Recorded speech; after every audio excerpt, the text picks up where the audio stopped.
Salam dəyərli izləyicilər, bir daha salamlayıram sizləri.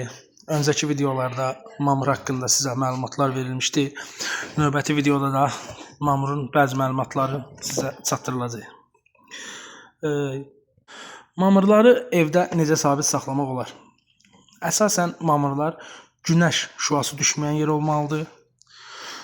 Kondisioner, radiator yaxınlığında olmaz. 15-22 dərəcə temperaturda mamırları saxlamaq olar.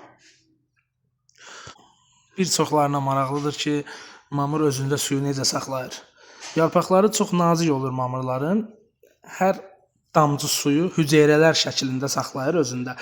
Kök sistemi olmur. Mamırda rizoid adlanan filtr var. Onun vasitəsilə suyu özündə saxlayır, buraxır. Mamırları harda istifadə eləmək olmaz.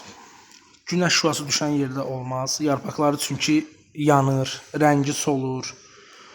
Yəni lazımi temperatur 15-22 dərəcə temperaturda saxlamaq məsləhətdir. Mamırı sıxanda su gəlməməlidir, amma bir qədər nəm olsa daha gözəl olar. Mamır sadəcə bitkini, yəni qorumaq üçün torpaq eroziya baş verir. Eroziyada yəni torpağın daşınmasına imkan vermir. İnsanlar mamırlar haqqında sadəcə elə bilirlər, çox adam sadəcə düşünür ki, dekorativ bitkidir, amma mamır canlı bir bitkidir. Nəfəs alır, qışda və yayda temperaturu sabit saxlayır. Bu mamırlardan hər kəs bizdən sifariş verə bilər, istər böyük formasında, istər balaca formasında. Bütün müştərilərimiz üçün satışlarımız hazırdır.